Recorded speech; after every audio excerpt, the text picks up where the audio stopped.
Let's play a game of If You Only Knew with Chris Hardwick, who is having a lot of problems with his eyes, his teeth, and his... I know. Okay. Can you tell that I've got the What Invisalign is that? in?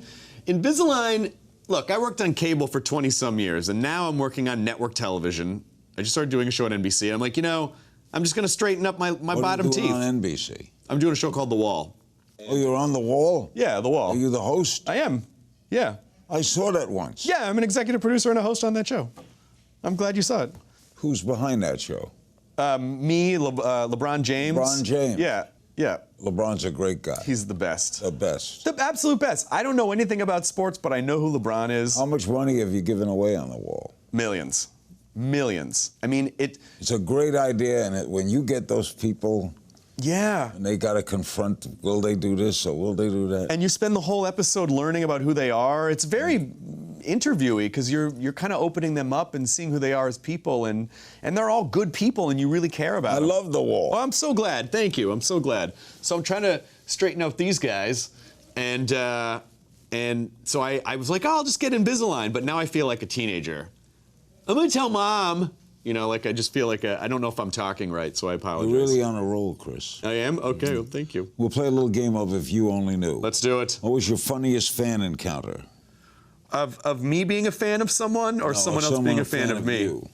I mean, I have a lot of, because of who my audience is, and they're You must meet strange people. But they're so wonderful and delightful. They're all people I would hang out with. They're all just like offshoots of people who are in my grade school friend group.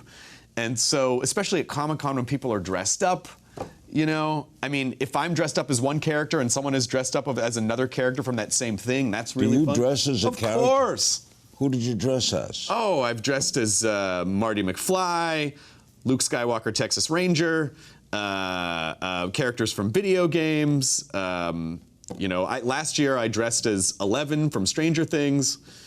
So I've dressed as a lot of things. Maybe next year I can put the suspenders on. I'll Larry King cosplay. You think you're weird? No, I mean, I guess, but I think it's nice to... I'm actually frightfully boring. What do you think is your nerdiest quality?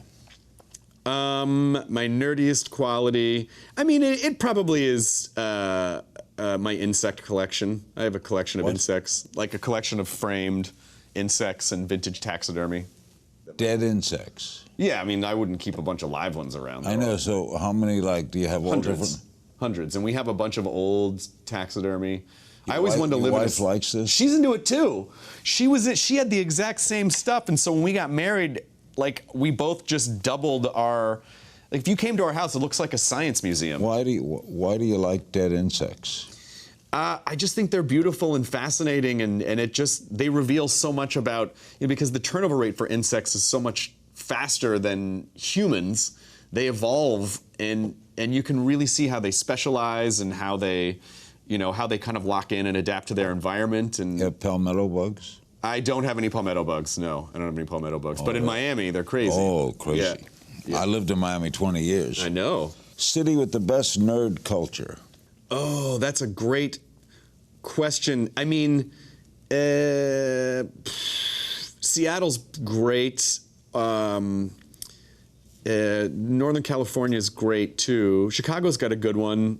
LA is good just because there's so many people. Someone from yesteryear you'd like to interview?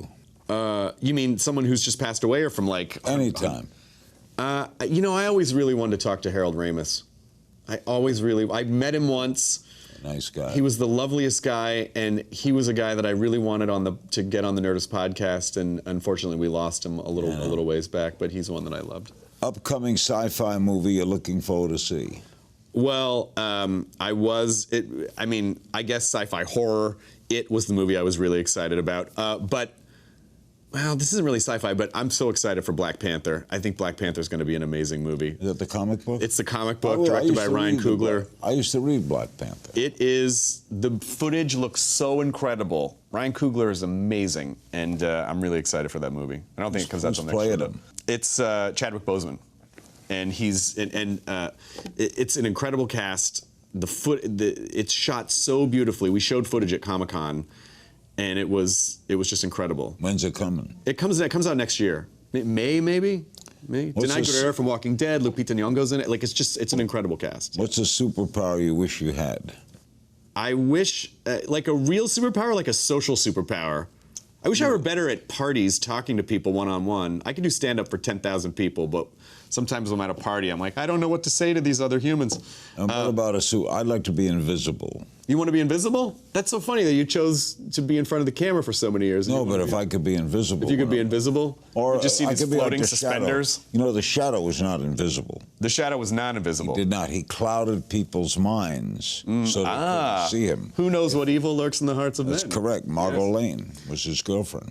You know, whenever I have the superhero dream, it's always a Spider-Man dream. So I guess it's wall crawling and shooting webs. Watch new episodes of Larry King Now Monday, Wednesday, and Friday on demand on Aura TV and Hulu.